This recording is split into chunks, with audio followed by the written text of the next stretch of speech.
Damon Caldwell was 41 years old, and for 12 years he had been the invisible infrastructure of his wife's success.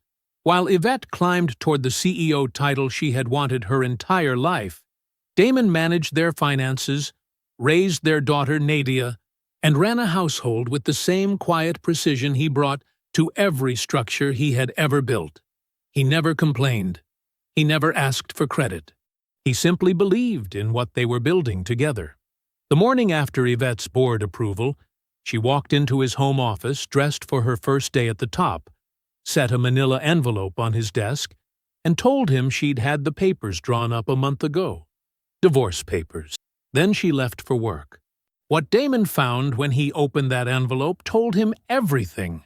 Not just that she was leaving, but that she had been planning it for nearly 2 years. And when he pulled up the joint investment account he had managed since the day they married, the number staring back at him confirmed what kind of woman he had spent 12 years protecting.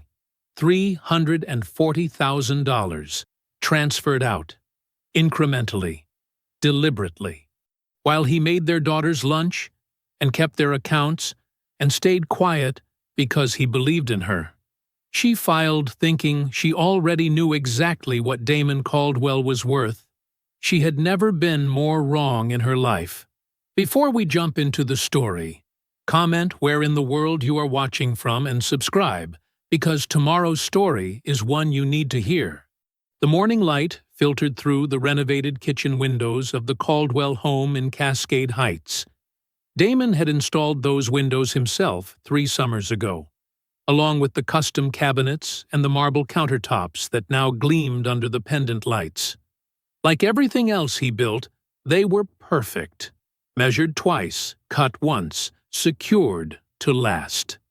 He moved through his morning routine with practiced ease, the sound of eggs sizzling in the pan, mixing with the quiet hum of CNN from the living room. The kitchen was his domain, had been for years now. He knew every inch of it, from the slight catch in the refrigerator door he'd been meaning to fix to the exact temperature the burner needed to be for perfectly crispy bacon edges. "Dad, can you check my math?" Nadia asked from her spot at the kitchen island, her worksheet spread out between bites of toast. Her dark curls were pulled back in neat braids, another morning ritual, one they shared before school. "Let me see," Damon said, sliding the eggs onto a plate while glancing at her work. Numbers were their language, had been since she was little. She had his mind for patterns, for seeing how things connected. The sound of heels clicking on hardwood announced Yvette's arrival before she appeared. She moved past them like a well-dressed ghost, her navy suit impeccable, her presence somehow both commanding and absent at the same time. She'd come home late last night after the board approval celebration, smelling of expensive wine and victory. "There's coffee," Damon offered, though she was already reaching for her travel mug. "Thanks," she said, not really looking at him. Her mind was clearly elsewhere, probably already in her new corner office, already living in the future she'd been building toward. Nadia perked up. "Mom, are you going to be home for dinner? We could celebrate." "I'll probably be late again, sweetie." "Big day." Yvette pressed a quick kiss to Nadia's forehead, her lipstick leaving no mark. She'd learned long ago how to touch things without leaving traces. Damon watched this exchange while cleaning up the breakfast dishes, his movements efficient and quiet. He'd learned to make himself smaller over the years, to take up less space as Yvette's presence grew. It wasn't something he'd planned or even really noticed happening. It had just become the shape of things. After getting Nadia off to school, Damon settled into his home office. The morning sun warmed the dark wood of his desk, another piece he'd restored himself. His laptop displayed a consulting bid he'd been reviewing, the kind of work he still did between managing the household and being there for Nadia's after-school activities. The click of Yvette's heels approached again, different now, purposeful. He looked up to see her in the doorway, silhouetted against the hallway light. She looked every inch the CEO she'd just become. Tailored suit, perfect posture, an expression that suggested she was already thinking about her next meeting. She didn't speak immediately. Instead, she stepped forward and placed a manila envelope on his desk. The sound of it hitting the wood surface somehow both soft and final. "I had these drawn up last month," she said, her voice professional, detached. "I think we both know this hasn't been working." Then she was gone, her heels marking her retreat, the front door opening and closing with a quiet finality. The house settled into silence around him. Damon sat completely still, looking at the envelope. It was clean, crisp, unmarked except for a slight crease in one corner. He didn't reach for it, didn't open it. He knew what it contained. You didn't need to be a structural engineer to recognize the shape of demolition when you saw it. His stillness wasn't paralysis. It wasn't shock. It was the practiced pause of a man who built things for a living, who knew that you had to understand the full scope of damage before you could begin repairs, or, in some cases, before you could decide if repair was even the right approach. The morning light continued to move across his desk, catching the edge of the envelope, making its edges glow. Damon remained motionless, his coffee cooling beside him, his mind working with the same precision he applied to load-bearing calculations. This was who he was, a man who thought before he moved, who measured before he cut, who understood that the most critical moments required absolute stillness first. The silence stretched around him, not empty, but full of potential energy, like a building in the moment before the first brick is laid. The envelope opened with a clean tear, like a surgical incision. Damon pulled out the stack of papers, each page crisp and pristine, free of the wrinkles or coffee stains that marked rushed decisions. His eyes moved methodically through the document, reading with the same attention he gave to structural specifications. The language was precise, clinical. Each paragraph laid out their 12 years of marriage like items in a liquidation sale. The house, the one he'd renovated room by room, was marked for Yvette.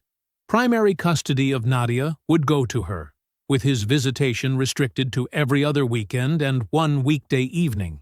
The spousal support calculations were based on his current part-time consulting work, as if the engineering license hanging on his wall was merely decorative. This wasn't a document born from last night's celebration. This was architecture. Every clause had been carefully constructed, every asset methodically divided. The date at the bottom confirmed what she'd said.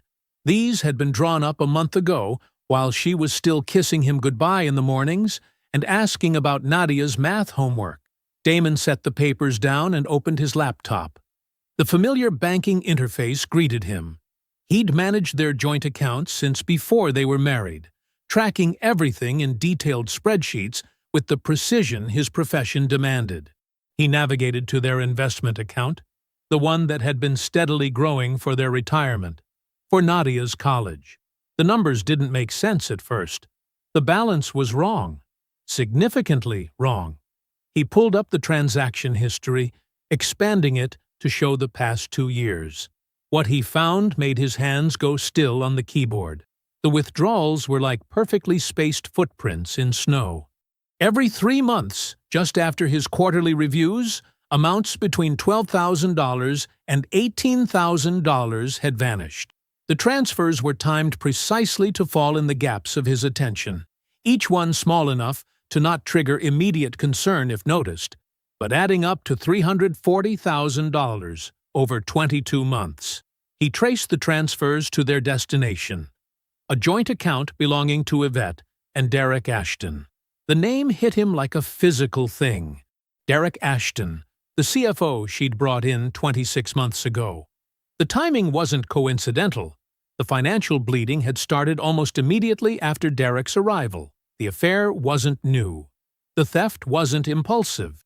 This was a strategy that had been executing for almost 2 years while he made breakfast, helped with homework, and kept their home running. Damon reached for his phone, scrolling to Terrence's number. Terrence had been his friend since college, before Yvette, before any of this. He was also one of the best forensic accountants in Atlanta. "T," he said when Terrence answered, his voice steady. "I need you to come by tonight. Bring your laptop." "Everything okay?" Terrence asked, knowing from Damon's tone that it wasn't. "No, but it will be. Just come by after work." He spent the rest of the day moving through the house like a ghost, touching the things he'd built, seeing them with new eyes, the custom shelving in Nadia's room, the rebuilt deck out back, the kitchen he'd designed around Yvette's love of entertaining. All of it had been infrastructure for a life she'd been dismantling piece by piece. That evening, after Terrence confirmed everything and promised to dig deeper, Damon picked up his phone again. His hands were steady as he dialed Yvette's number. When she answered, he made his voice shake just enough, a precise tremor, like a controlled demolition. "I got the papers," he said, letting his words catch slightly. I need some time to process this. I don't understand, Yvette. 12 years, and you didn't? We didn't even try counseling. I love you. I thought we were happy." The silence on her end lasted 3 seconds. When she spoke, her voice was gentle, almost kind. The relief in it was audible. She believed his performance completely. "Take whatever time you need," she said softly. "I know this is hard. We can talk more when you're ready." They hung up, and Damon set his phone down carefully on his desk. In the quiet of his home office, surrounded by the life he'd built and the evidence of its systematic dismantling, he sat perfectly still. His stillness wasn't defeat. It was focus, sharp and clear as diamond. The following evening, Terrence's sedan pulled into Damon's driveway just after 7. Damon met him at the door, leading him straight to the kitchen table where he'd laid out his laptop and a series of printed statements. The kitchen lights cast sharp shadows across the documents, making the numbers stand out like accusations. "Thanks for coming," Damon said, his voice measured. He pulled out a chair and gestured for Terrence to sit. "I need you to see something." Terrence set his own laptop down and settled in, his expression neutral. He'd known Damon long enough to recognize when his friend was operating from pure logic rather than emotion. This was Damon in engineering mode, treating betrayal like a structural problem that needed solving. "Start from the beginning," Terrence said, opening his computer. Damon walked through the evidence with the same precision he used when presenting building specifications to clients. He showed Terrence the divorce filing first, then pulled up the account statements.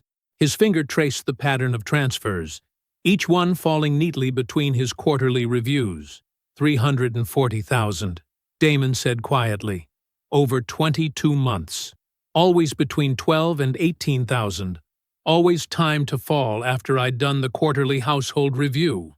Terrence's fingers moved across his keyboard, his eyes narrowing as he pulled up databases and ran searches. The room was silent, except for the soft tapping of keys and the distant hum of the refrigerator. "The receiving account," Terrence said after several minutes. "Joint holders are Yvette Caldwell and Derek Ashton. Opened 26 months ago, right after he was hired as CFO.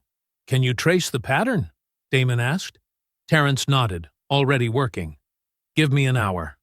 While Terrence dug deeper, Damon made coffee. He moved through his kitchen with the same quiet efficiency he always had.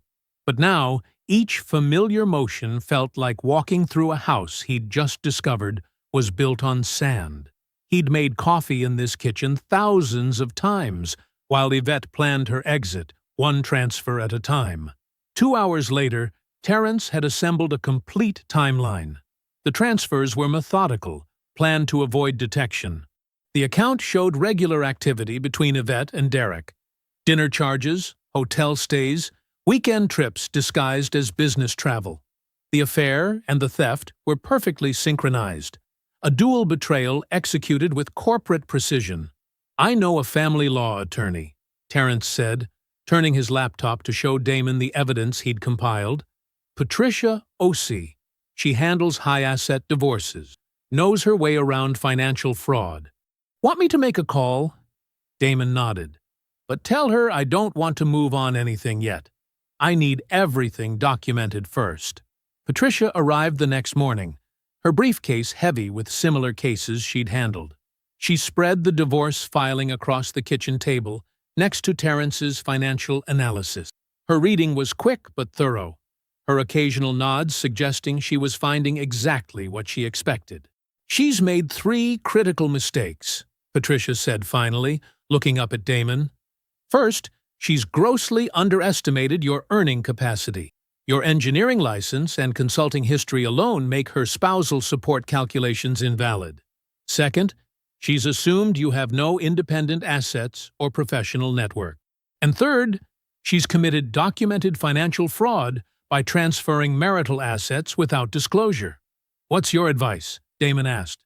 "Sign nothing. Respond to nothing."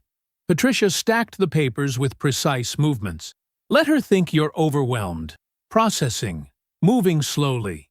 Every day she believes you're paralyzed is another day we have to build our response." Damon absorbed this, then stood. "Give me a minute." He climbed the stairs to the second floor, his footsteps silent on carpet he'd installed himself. Nadia's door was slightly ajar, and he could hear her soft breathing in the darkness. He stood in the hallway, watching his daughter sleep, feeling the weight of what was coming settle around his shoulders. When he returned downstairs, his expression was set. He looked at Patricia and Terrence, still seated at his kitchen table with their laptops and legal pads. "She filed before she thought I'd look," he said quietly. "Let's make sure that stays her assumption." The morning sun filtered through the windows of Damon's home office, casting long shadows across his desk. With Nadia safely at school, he pulled open the bottom drawer of his filing cabinet and extracted a thick manila folder labeled Property and Investments. The folder was heavy with years of documentation, a habit ingrained from his engineering career where every calculation, every decision had to be traceable. He spread the contents across his desk methodically. Bank statements, tax records, consulting contracts, and property documents formed a paper timeline of their marriage. But there, buried in the middle of it all, was something Yvette had never bothered to ask about: the deed to a commercial property in West Atlanta. 6 years ago, his consulting practice had hit an unexpected surge. Major infrastructure projects had lined up perfectly, creating an 18-month window where his income had nearly tripled. He remembered mentioning it to Yvette over dinner one night, but she had been preoccupied with her own career developments, barely glancing up from her phone. The property had been a calculated risk at the time. The West Atlanta corridor was largely underdeveloped, with empty storefronts and ambitious city plans that hadn't materialized yet. But Damon had seen the potential. It was what he did for a living, after all, analyzing infrastructure and predicting growth patterns. He'd paid cash, $380,000, for a 2-story commercial building with good bones and better location. He lifted the most recent appraisal from the stack. The surrounding area had transformed exactly as he'd predicted. New restaurants had opened, boutique shops had moved in, and property values had soared. His building, now fully renovated and housing 2 successful businesses, was conservatively valued at $1.1 million. The rental income flowed steadily into a separate account, reinvested in property maintenance and improvements. Damon picked up his phone and called Patricia. "The commercial property," he said when she answered. "I need to confirm its status." He could hear papers shuffling on her end. "The deed is dated 13 months before your marriage," Patricia said. "You paid cash, no financing. No marital funds have ever been used for maintenance or improvements. The rental income covered all that. There's no marital debt attached." She paused. "Mr. Caldwell, this property is entirely yours." Damon absorbed this information, adding it to his mental calculations. While the file lay open before him, he opened his laptop and began reaching out to his professional network. A series of brief, carefully worded emails to former clients and colleagues, people whose projects he'd had to turn down when Yvette's schedule became more demanding. The responses came quickly. They remembered him. More importantly, they remembered his work. A major infrastructure firm had been trying to pull him in for months. Their latest project, a $2.3 million municipal contract, needed someone with exactly his expertise. His phone buzzed with another incoming email, then another. The network he'd built over decades of precise work and reliable delivery was still there, still solid. He'd scaled back his practice but never abandoned it entirely. Another detail Yvette had missed in her rush to dismiss him. Damon leaned back in his chair, surveying the paper landscape of his quiet competence spread across the desk. The property deed, the consulting contracts, the appraisals and rental agreements, years of careful documentation and strategic patience, all invisible to a woman who had stopped seeing him long ago. He thought about Yvette in her CEO office, probably sitting in meetings right now, confident she had assessed his worth correctly. She had looked at his scaled-back consulting work and seen limitation. She had noticed his focus on their home and assumed confinement. She had measured his patience and mistaken it for passivity. With deliberate movements, Damon gathered the documents and returned them to their folder. The property deed went on top, its legal language stark and clear. He closed the file slowly, feeling its weight in his hands. The weight of all the things his wife had never bothered to see. "I was never small," he said quietly to the empty office. "You just stopped looking."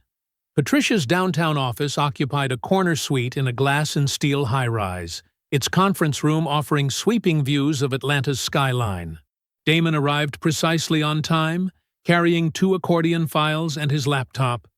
He began laying out documents with the same methodical precision he applied to engineering projects, each category in its own space, everything accessible, nothing hidden. "Walk me through it all," Patricia said, settling into her chair with a legal pad. Her voice carried the calm authority of someone who had seen thousands of cases and knew exactly how to build an ironclad strategy. Damon started with his consulting history, spreading out contracts and client testimonials across the polished conference table. "I scaled back 5 years ago to support Yvette's schedule, but I never stopped completely. These are my major projects from the last decade." He pulled out a particularly substantial contract. "This municipal infrastructure project? I led the structural analysis team. The client still calls me for consultations." Patricia studied the documentation carefully, making detailed notes. "Your earning capacity is significantly higher than what her filing suggests. We can easily reconstruct your true professional value using these contracts and client relationships." She looked up at him. "She built her entire strategy on the assumption that you had limited yourself permanently." "That's not all," Damon said, opening the second file. He laid out the commercial property documentation, the original deed, renovation records, tenant agreements, and current appraisal. "I purchased this 13 months before we married. Cash transaction, no financing. The rental income has covered all maintenance and improvements." Patricia's eyes sharpened as she reviewed the property records. "This is completely separate from marital assets. The timing of the purchase and the absence of marital funds in its maintenance makes it presumptively yours." She made another note. "The current value is significant. Did she know about this?" "She never asked," Damon said quietly. "I mentioned the purchase once, but she wasn't interested in the details of my work by then." "And the fraudulent transfers?" Patricia pulled out the forensic analysis Terrence had prepared. 22 months of systematic withdrawals, carefully timed to avoid detection. This isn't just divorce strategy. This is civil financial fraud. We can pursue full recovery, plus damages. As they were reviewing the transfer documentation, Damon's phone buzzed. He glanced at it. An email from Marcus Chen, the lead partner at Infrastructure Solutions, one of the largest municipal engineering firms in the Southeast. They had a new contract that needed his expertise. A 3-year, $2.3 million engagement with renewal options and potential partnership consideration. "Perfect timing," Patricia said, reading his expression. "This further establishes your professional position." How do you want to handle it? Damon composed a careful response to Marcus, asking them to hold the offer for 2 weeks while he resolved a personal matter. We don't show this card yet, he said. Let Yvette keep believing what she assumed about my career prospects. Patricia nodded approvingly. You understand strategy. Now, about these transfers, we need to establish a clear timeline of when they began relative to her promotion track at Harmon Lux. The correlation between her career advancement and her systematic draining of marital assets tells a compelling story. They spent the next hour mapping out the legal approach. Patricia built a timeline on her whiteboard, connecting the financial fraud to the broader pattern of deception. Your wife made 2 critical mistakes, she said finally. She assumed you wouldn't look closely at the accounts, and she dramatically underestimated your independent financial position. Damon gathered his documents with the same care he'd shown laying them out. The morning sun had shifted, casting different shadows across the conference room. She's been making assumptions about me for years, he said. I think it's time we let her keep making them for just a little longer. Leaving Patricia's office, he pulled out his phone and called Terrence. His friend answered on the first ring. I need you to dig deeper into Harmon Lux, Damon said without preamble. Focus on the financial structure of Yvette's promotion to CEO. Look at board approvals, any unusual transactions, especially anything involving Derek Ashton's department. You think there's more? Terrence asked. People who get comfortable taking what isn't theirs rarely stop at one account, Damon replied. And Derek's been CFO for 26 months. That's a lot of time to build patterns. Give me a week, Terrence said. I'll have something for you.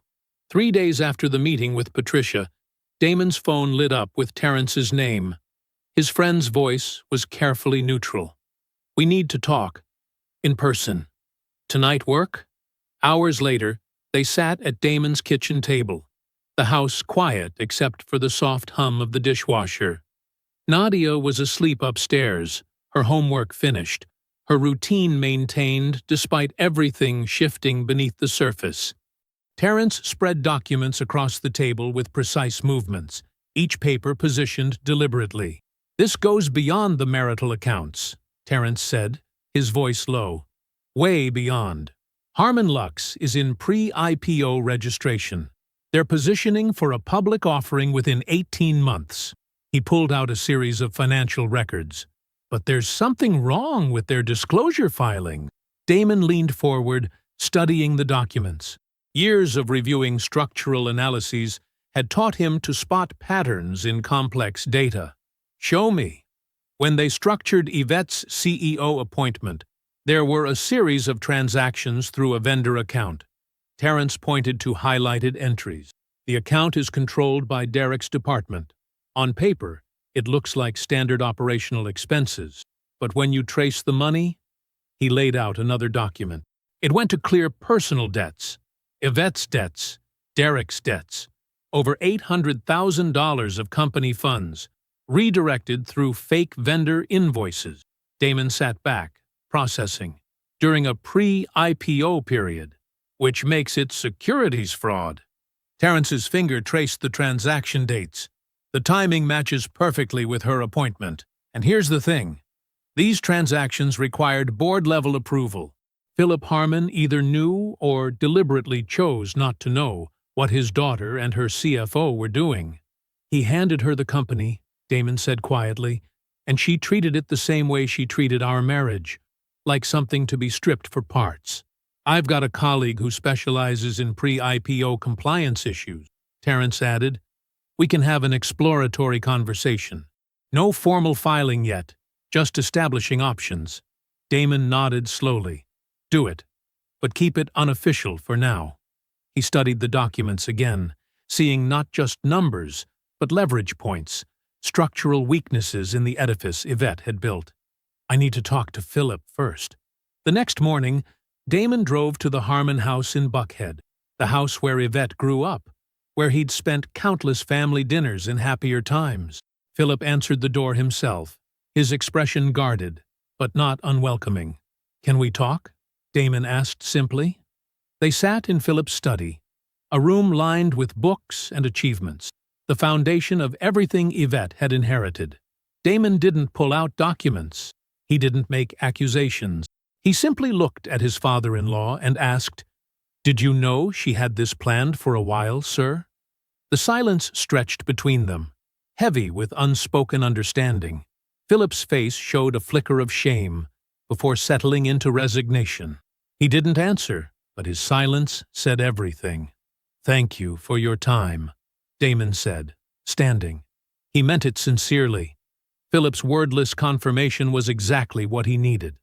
That evening, after Terence confirmed his colleague was willing to have an informal discussion about securities compliance issues, Damon sat alone in his home office.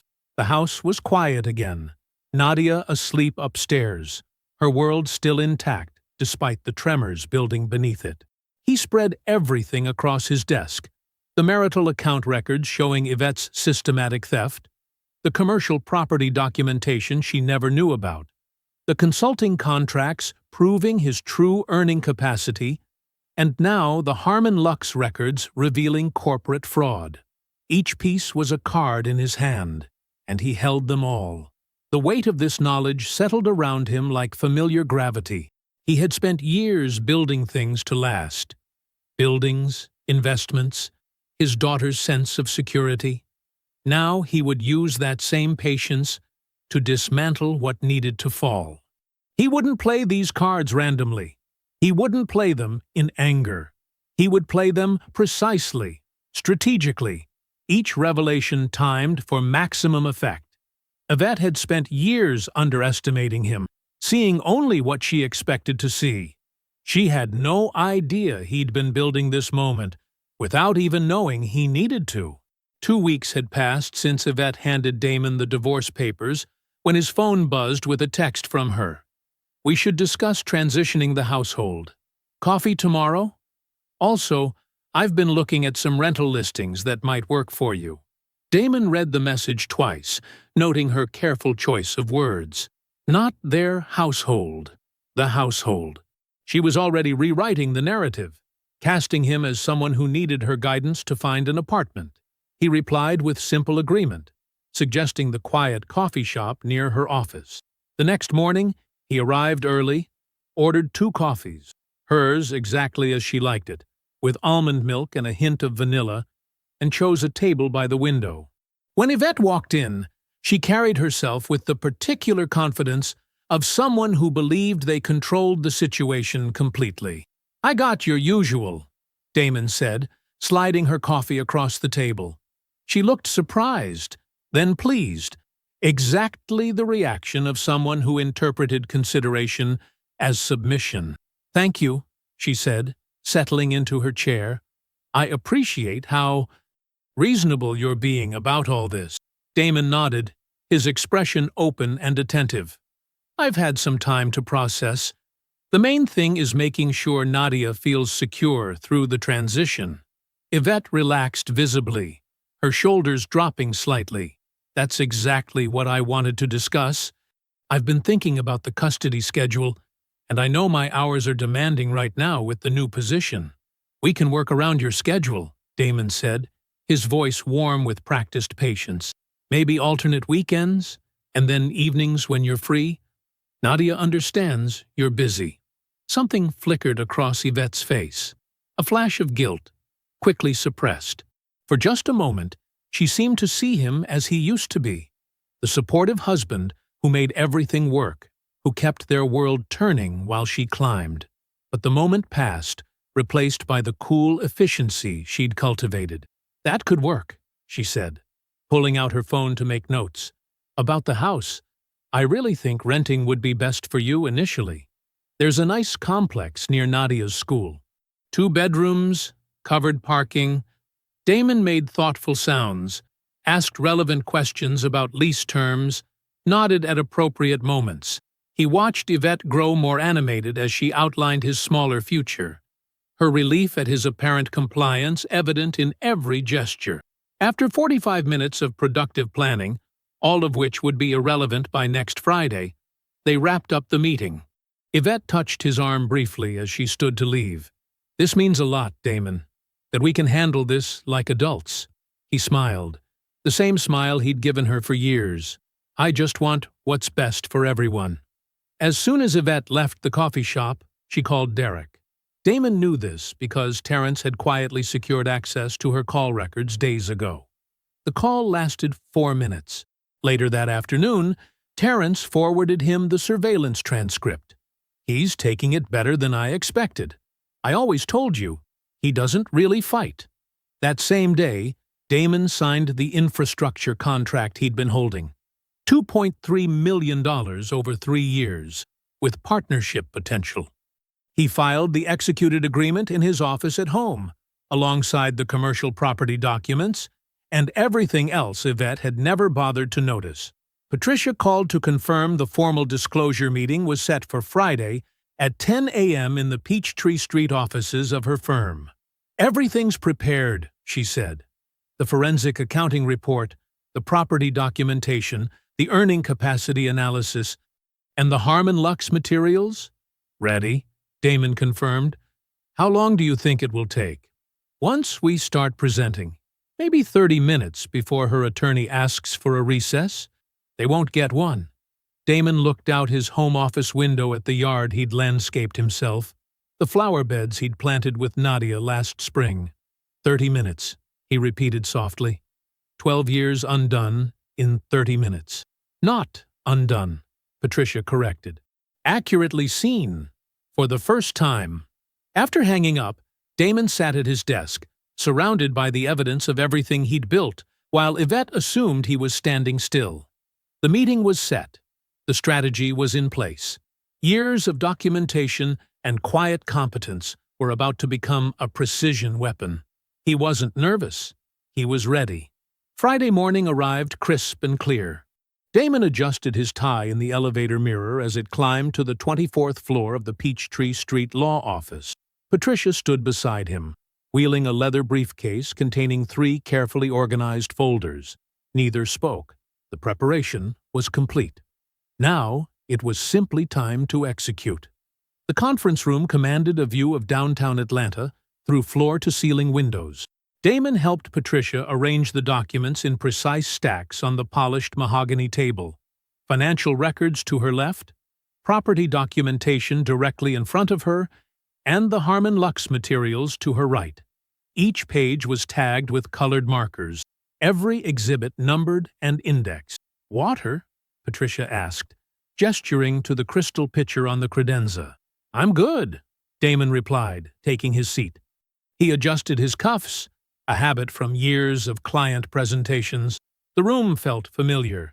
He'd sat in hundreds of conference rooms like this one, reviewing structural plans and contract terms. The only difference was that today, he was the architecture. At exactly 10 a.m., Yvette arrived with her attorney, Harrison Wells, from one of Atlanta's most prestigious firms. Yvette wore a cream-colored blazer that probably cost more than most people's monthly mortgage. She carried herself with the particular confidence of someone who believed they were about to efficiently conclude an unpleasant task. "Good morning," Wells said, setting his briefcase on the table. "Shall we begin with a review of the marital assets?" "Of course," Patricia replied, her tone professionally neutral. "I have prepared a complete disclosure package." She slid the first folder across the table. Wells opened it, and Damon watched the subtle shift in his expression as he began reading. The attorney's eyebrows lifted slightly at the earning capacity analysis, documentation of Damon's consulting history, client testimonials, and the network of professional relationships he'd maintained even while scaling back. Yvette leaned forward, frowning. This wasn't the modest asset schedule she'd expected. Patricia continued methodically, sliding the commercial property documentation across next. "This is the deed and current market valuation for Mr. Caldwell's commercial property in West Atlanta, purchased outright before the marriage. Current value, $1.1 million with established tenant income." Yvette's head snapped up. "What property?" "The one you never asked about," Damon said quietly. It was the first time he'd spoken. Patricia proceeded without pause, presenting the executed infrastructure contract. Mr. Caldwell's new consulting engagement, $2.3 million over 3 years, with partnership options. Wells was already reaching for his legal pad, but Patricia wasn't finished. She opened the third folder and began laying out the forensic accounting analysis. 22 months of systematic transfers from the marital accounts to the joint account belonging to Yvette and Derek Ashton. We have documented $340,000 in undisclosed transfers, Patricia stated. The pattern suggests deliberate concealment. I'd like to request a brief recess, Wells interjected. No, Patricia said simply. We're not finished. She placed the final document on the table. The Harmon-Lux analysis detailing the company fund misappropriation, the vendor account manipulation, and the pre-IPO disclosure violations. The room went completely still. This material, Patricia continued, has been reviewed by Securities Compliance Counsel. No regulatory filing has been made. That decision remains in Mr. Caldwell's discretion. Yvette's carefully maintained composure cracked. She looked at Damon, really looked at him. For the first time in years, what she saw was not the man she'd dismissed. He sat perfectly straight, perfectly calm, radiating a quiet power she'd somehow never noticed. Damon met her gaze and spoke directly to her. I supported everything you built. I asked for nothing. You planned this for 2 years while I made Nadia's lunch and kept your accounts and stayed quiet because I believed in us. I need you to understand that I see all of it. I need you to understand who you decided to underestimate. He stood up, adjusted his suit jacket with the same careful precision he'd always brought to everything, and walked out. Patricia remained to handle the details. Yvette sat in the conference room after Damon's departure, her expensive blazer suddenly feeling like costume jewelry. Wells was already speaking in careful tones about managing expectations and limiting exposure, but Yvette barely heard him. The expression on her face wasn't grief. It was the particular look of someone who has just realized the game they thought they were winning was never theirs to win. Patricia's office called early Monday morning. Yvette's counsel wants to discuss settlement terms. They're looking to move quickly. I imagine they are, Damon replied, his voice calm. He sat at his kitchen table, reviewing contractor bids for the renovation projects he'd been planning. The morning sun streamed through the windows he'd installed himself years ago. The negotiations proceeded with remarkable speed. Wells, understanding the devastating exposure his client faced, approached the process with uncharacteristic flexibility. Each point of contention dissolved under the weight of what Patricia held in her files.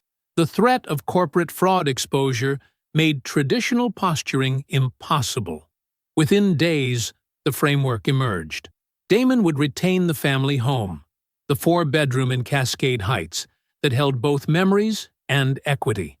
The property's value had increased significantly since his renovations. He had already identified a historic craftsman in West End that needed exactly the kind of careful restoration he excelled at. The home sale proceeds would fund both the purchase and the improvements. The financial settlement was comprehensive, full recovery of the transferred marital assets plus substantial damages.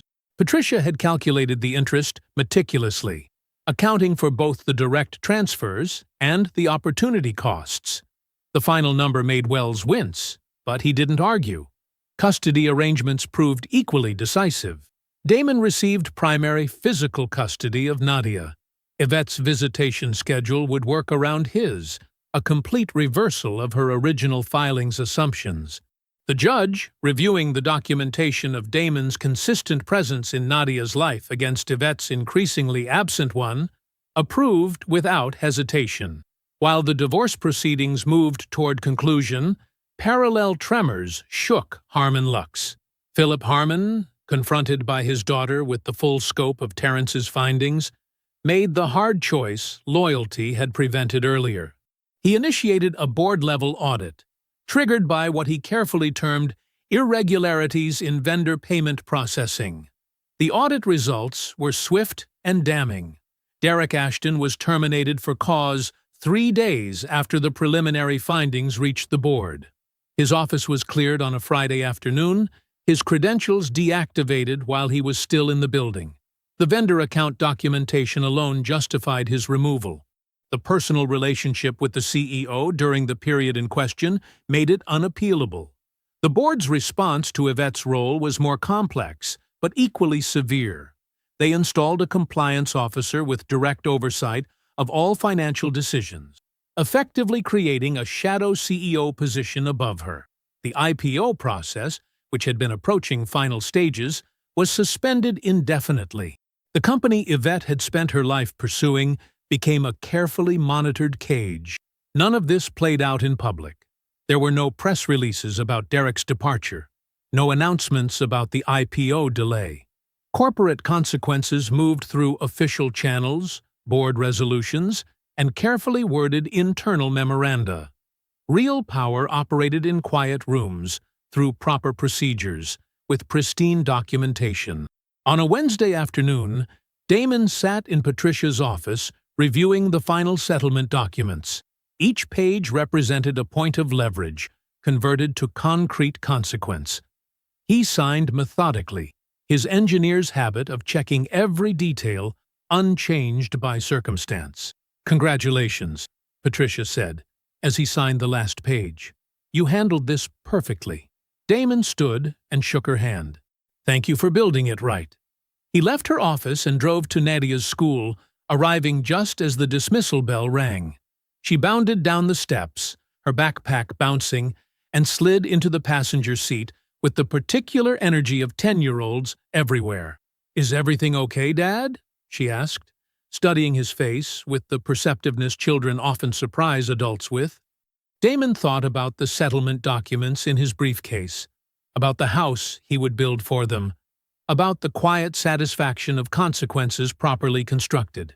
He smiled at his daughter, the real smile, the one that reached his eyes. Everything is exactly where it's supposed to be. The West End craftsman stood transformed after 18 months of careful restoration. Damon had rebuilt it piece by piece, evening by evening, weekend by weekend. The original hardwood floors now gleamed with a warm patina, each board hand-sanded and refinished. The wraparound porch, once sagging, now invited long conversations in deep wicker chairs. Every detail spoke of patience and precision, from the period-accurate crown molding to the custom built-ins he'd designed for Nadia's growing book collection. In the kitchen, the heart of their new life, Nadia sat at the oversized island he'd built specifically for her homework sessions.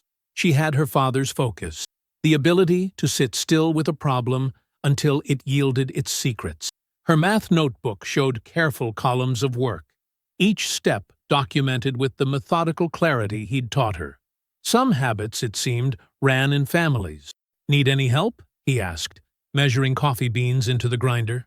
She shook her head, eraser tapping thoughtfully against her chin. "I think I see where I went wrong.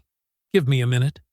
The kitchen filled with morning light through windows he'd expanded himself, illuminating the space they'd made their own. Photos lined the walls, Nadia's school portraits, candid shots of Sunday dinners with Claudette, moments caught between tasks and transitions. Life, documented with an engineer's eye for detail and a father's instinct for what mattered. The consulting firm had grown beyond his initial projections. The municipal infrastructure contract that had seemed ambitious 18 months ago now formed the foundation of a broader practice. He'd brought in Marcus Chen as partner, a structural engineer whose reputation for innovative urban design complemented Damon's expertise in systems integration. Their client list expanded steadily, each project building on the last. The original $2.3 million contract had renewed with additional scope. The ownership stake negotiations proceeded with the measured pace of decisions meant to last. His net worth, conservatively calculated, now stood at 5 times what Yvette's divorce filing had assumed. The commercial property in the developed corridor continued appreciating, its tenants stable and its revenue steady.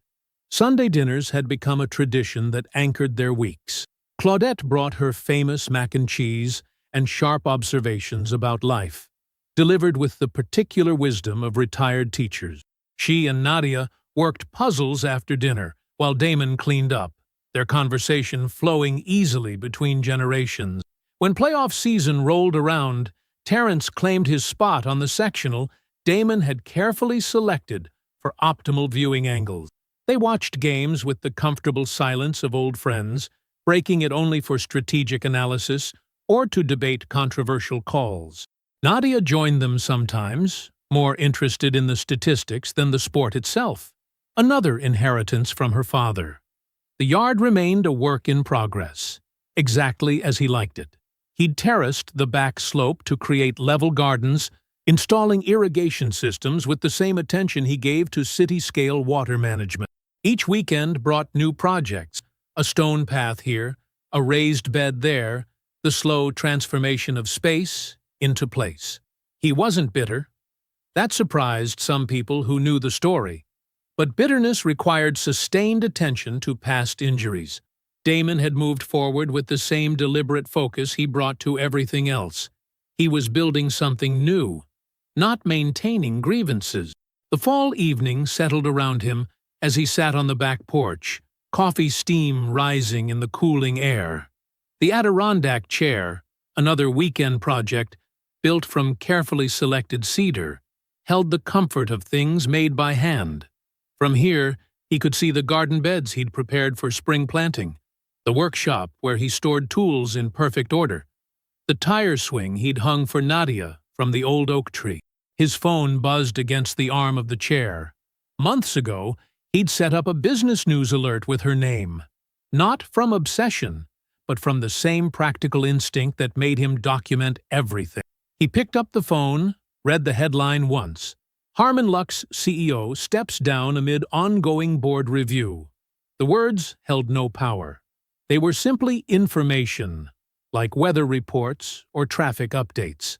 He set the phone face down on the chair's arm, lifted his coffee, and looked out at the yard he was still shaping. The evening light caught the dew on the grass he'd sodded himself, each careful row still holding true to the lines he'd laid. He felt nothing except, quietly, free.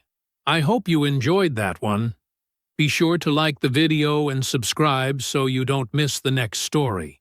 I've picked out 2 more for you that I think you'll really like.